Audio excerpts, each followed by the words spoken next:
Heidi Marie Erickson was born on December 14, 1984, in St. Paul, Minnesota. She was the daughter of John and Linda Erickson and had two brothers, Peter and Joel. Heidi committed her life to Jesus Christ as a young girl and faithfully walked with him. She was described as a joyful child of God. She loved and was loved by her family and many wonderful friends.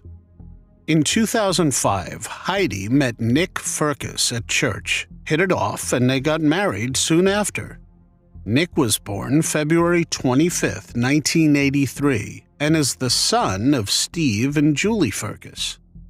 Heidi found work at Securian, a financial services company, while Nick Firkus was the director of operations for a carpet cleaning business. Heidi and Nick Firkus were both close with their parents. In 2010, the couple had been dealing with financial difficulties and were about to be evicted from their home. They were in over $15,000 of credit card debt. Heidi knew none of this, however. Out of shame, Nick did not tell anyone about their financial situation. Early in the morning on April 25, 2010, at approximately 6:30, 25-year-old Heidi made a 911 call from her cell phone. She frantically said that someone's trying to break into their home. She could be heard breathing heavily and screaming. It was clear she was terrified. The call ended abruptly with a loud noise. Just 65 seconds later, another 911 call was made from their home, this time from her husband, 27-year-old Nick Firkus. "My wife is shot. Someone broke into our house," Nick screamed into the phone. "I've been shot." When officers arrived at the scene, they found Nick with a gunshot wound to his left thigh. He was beside Heidi on the floor, talking to the 911 operator. He was highly emotional and was taken to the hospital. Heidi had been fatally shot in the upper back. Her body was found in the kitchen. Investigators noticed that the Firkus house was clean and tidy, and the entryway table beside the front door was undisturbed. They could not find any signs of a struggle taking place or anyone that forced themselves into the house. Nick Firkus told Sergeant Jim Gray of the St. Paul Police Department that he awoke to a suspicious noise at his front door, grabbed his shotgun from the closet where he kept it for safety, and alerted his sleeping wife. Both of them were trying to run out the back door to the detached garage to escape, according to Nick. Heidi stopped next to the front door to grab her wallet, which was on the table next to the front door. At that moment, the door opened and there was a guy around 6'1" or 6'2" with a dark hooded sweatshirt with the hood drawn tight around his face. Nick Firkus said that the guy grabbed the barrel of the shotgun, they wrestled, and that his finger slipped onto the trigger and it went off. The gunshot hit Heidi and she fell onto the floor. Nick Firkus and the intruder struggled over the shotgun and the gun went off a second time, hitting Nick in the leg. He fell down and the intruder took off through the front door. He told police that they were about to lose their house because they were behind on their bills. He said that they had not told any of their friends or family about the foreclosure or their need to be out of their house, but that they were going to tell their parents and friends and were planning to move later that day. According to him, they had planned to pack up their house on Sunday and Monday morning, put some of their belongings in the garage to get later, and find someone to stay with. Photographs and a video taken inside the Firkus home after the incident showed that despite having to be out of the house the next day, absolutely no packing had been done. Also, Heidi was scheduled to work on Monday, April 26th. She did not request the day off. On Thursday, April 22, 2010, 3 days before her life was ended, Heidi exchanged text messages with a friend, making plans to get a pedicure in the afternoon on Sunday, April 25th. In this exchange, Heidi was given the option of doing the pedicure on Sunday or the following Wednesday, and Heidi chose Sunday. She also suggested that they all go to church together that Sunday morning. It was evident that Heidi knew nothing about the eviction or that they had to move to a new place. Heidi's funeral took place at the Calvary Church in Roseville, Minnesota, a week after she lost her life. Many messages sympathizing with her parents, Nick, and their families streamed in.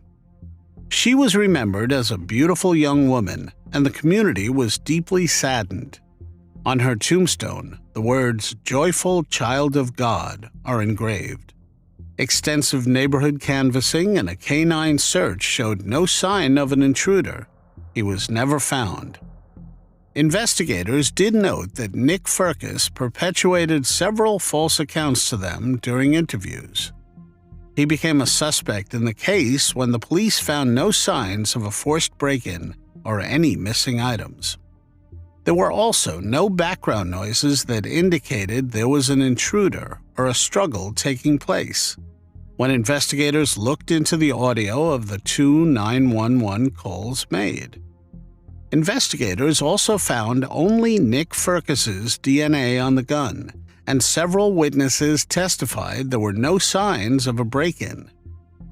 Nick Firkus's attorneys claimed the intruder was wearing gloves and was in the home for only a couple of seconds, so he could not have left DNA evidence. Nick Firkus retained the services of a defense attorney, Joe Friedberg, who recommended he cease contact with the St. Paul Police Department. At the advice of his lawyer, Nick Firkus declined investigators' request to sit down with a police sketch artist to create a composite of the alleged intruder. "I knew they had used that as a lever to try interrogating him more, so I said, no, we won't do that, but we'll hire an artist and do it," Friedberg told ABC News. Nick Firkus and Joe Friedberg returned to the St. Paul's Police Department with their own sketch of the alleged intruder, who Nick Firkus said was a male in his late 30s and wearing a hoodie. The police released the sketch through the media to see if any tips would come in. A woman identified Michael Pye to police as a potential match. Investigators started researching him immediately, and they learned that he was engaged in a pattern of breaking into homes in St. Paul around 6 in the morning. However, Michael Pye was incarcerated on the day of Heidi's slaying. Authorities subsequently cleared him of having any involvement in this case. A few months after Heidi's demise, Nick Firkus met Rachel Watson. She believed he was the man of her dreams. Rachel is described as a loving, caring, and generous individual who is always ready to extend a helping hand. She is also known for her kind and amicable behavior, which helps her maintain positive relationships with everyone around her. Also born in Minnesota, Rachel got to know Nick Firkus on a personal level through her sister Sarah and her brother-in-law David Olson, who were both close friends of Heidi. In fact, Sarah considered herself one of Heidi's best friends, and she was the one to insist that Nick Firkus was a wonderful man who loved and took care of his first wife without fail. Neither Sarah nor David minded when Rachel fell in love with him before deciding to tie the knot. The two got married in August 2012 and moved into a house purchased for them by Nick Firkus's parents. They welcomed their first child just a few months later. Neighbors who were acquainted with the couple claimed they appeared utterly in love, and they even went on to become proud parents of 2 more wonderful children. Yet with time, Rachel began doubting her husband's involvement in Heidi's case. Her suspicion about her husband's involvement with what happened to Heidi were raised when she found a notice that they might lose their home to foreclosure due to unpaid property taxes.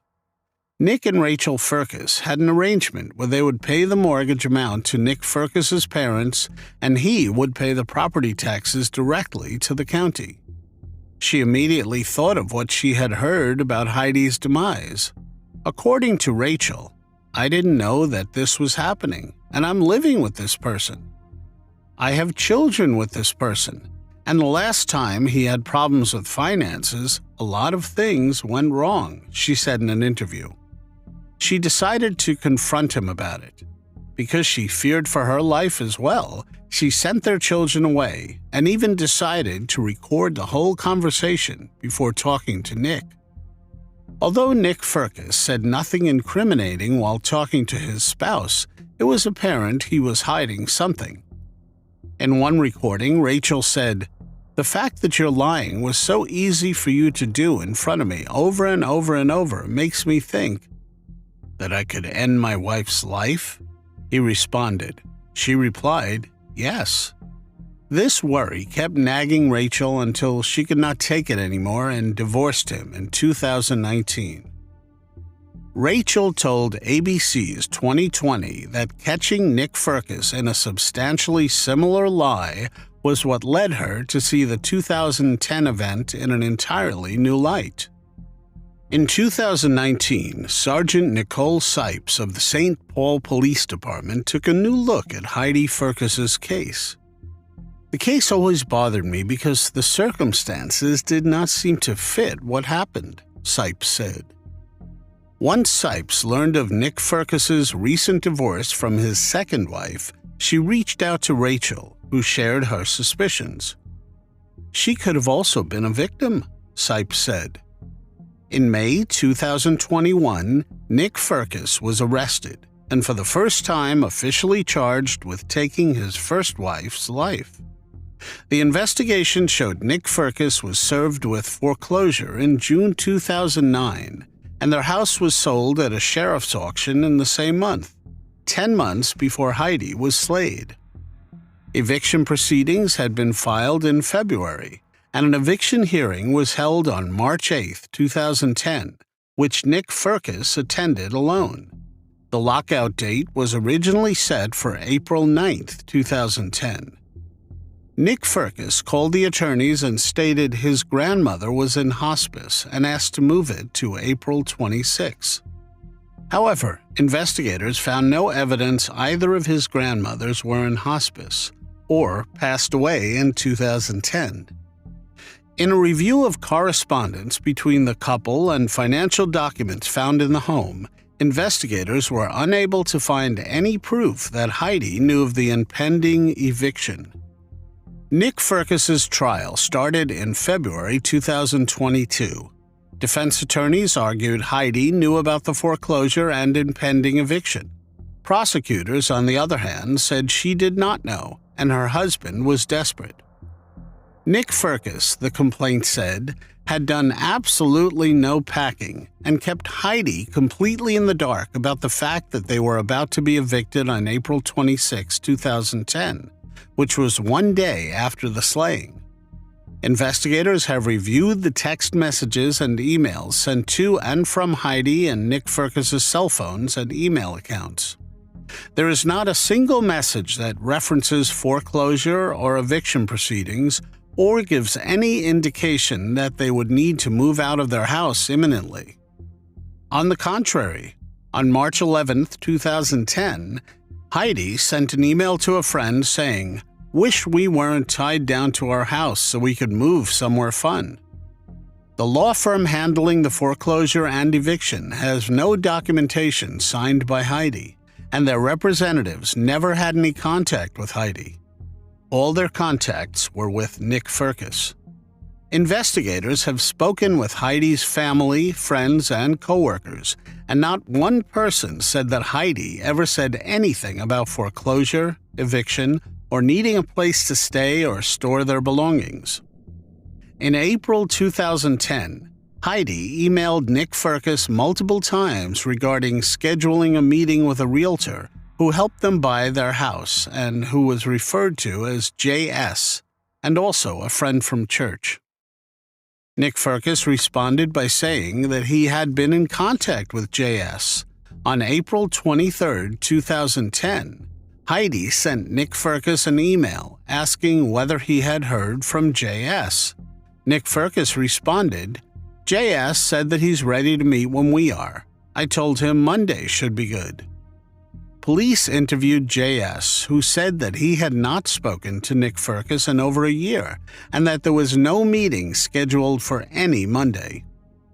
The FBI also combined their ballistics testing and a virtual model of Heidi and Nick Firkus's house to prove that the shots were most likely not accidental in the middle of the struggle, but deliberate. However, Nick Firkus's attorney countered that these findings did not necessarily disprove his version of the events. Finally, the prosecutor asked the big question: "Did you have anything to do with the incident in which Heidi lost her life?" "No," Nick Firkus said. "Absolutely not." Ramsey County prosecutors argued that Nick Firkus hid details of their financial troubles from his wife and took her life due to the shame of their impending eviction. It wasn't just going to be the loss of his house. It was going to be the realization that he had lied to his wife and he had lied to his friends. He had lied to the community for many years, Ramsey County Assistant District Attorney Elizabeth Lamont said. He took Heidi's life and saved his reputation. Senior Assistant Hennepin County Attorney Rachel Craker said at the trial, where she aided Ramsey County prosecutors in securing the conviction. The trial lasted 11 days. On February 10, 2023, after 4 hours of deliberation, the jury found Nick Firkus guilty of slaying Heidi. Robert Richmond, Nick Firkus's defense attorney, refuted these allegations, but nevertheless he was found guilty on all the charges against him. In April 2023, Firkus was sentenced to life in prison without the chance of parole. It took more than a decade for this case to be solved, and it could very well have still been unsolved if Firkus was not caught in a big lie by his second wife, Rachel. Nick Firkus's family declined a request from ABC News for an interview, but issued a statement in support of him. He was wrongly convicted and sits in jail for a crime he did not commit. This is not just the belief of heartbroken parents, a part of the statement reads. After 13 years, Heidi's family and friends found some sort of closure. They had this to say in a statement. Because of the lies we were told as early as the day after her life was ended, along with the pressures to believe them, it has been virtually impossible to find closure to our grief as the shock begins after what happened to Heidi.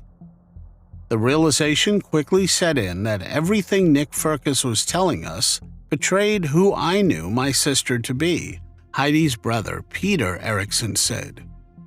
The fact that he had the audacity to peddle a story that was so obviously inconsistent with Heidi's character was, and still is, very much insulting and offensive to me and everyone else who actually knew and loved her. I really miss my sister, he added. Heidi's mom, Linda Erickson, holding back tears, said, Nick Firkus's unthinkable actions robbed her daughter and loved ones of participating in that adventure of life with her. She looked forward to being a mother, she said of Heidi. Because of Nick Firkus, I never get to see my friend again, Jesse Bain added. Because of him, Heidi is missing out on so much. At present, Rachel still resides in St. Paul, Minnesota, where she owns and operates her own cosmetics company, Be Lovely. On top of it, she is also a vocal advocate for victims of human trafficking. In fact, reports indicate that Be Lovely donates 10% of each sale to organizations that work for victims of trafficking and other social injustices. It honestly is great to witness Rachel's success. Nick Firkus is serving his life sentence without parole at the Minnesota Correctional Facility in St. Cloud, Minnesota. Sandy Point is a coastal town located in Victoria, Australia. It is situated on the southeastern coast of the country, near the entrance to the Gippsland Lakes. Sandy Point is known for its beautiful sandy beaches, making it a popular destination for beachgoers and water sports enthusiasts. The area also offers opportunities for fishing, birdwatching, and other outdoor activities. On Christmas Day in 2017, a snorkeler made a startling discovery at Shallow Inlet in Sandy Point. The snorkeler found human remains on the ocean floor.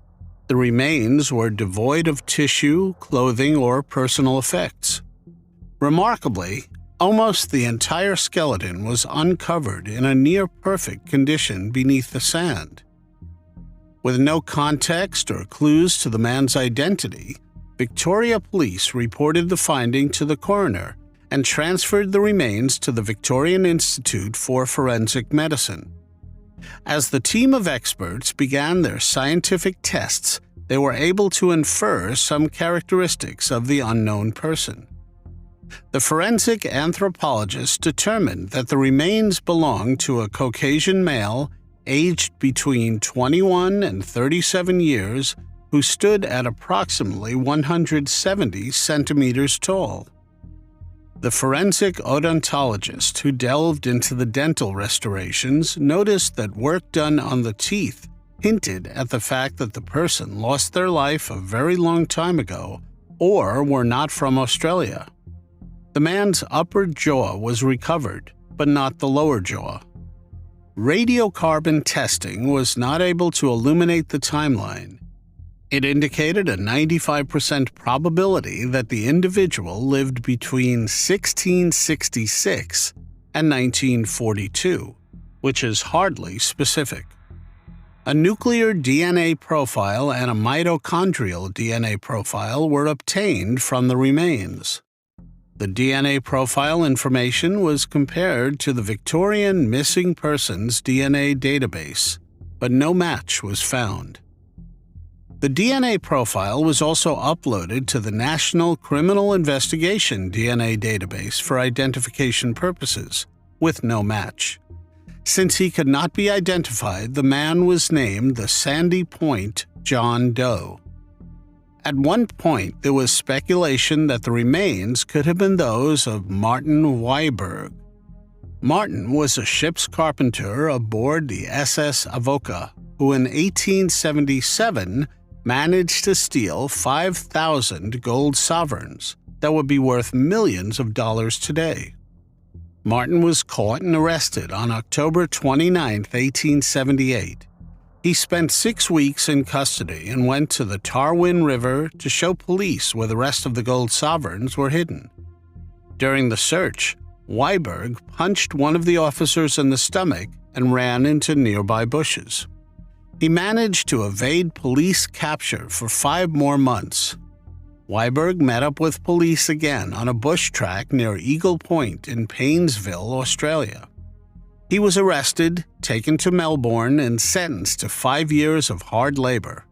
Once released, Weiberg traveled to Hobart and purchased a yacht.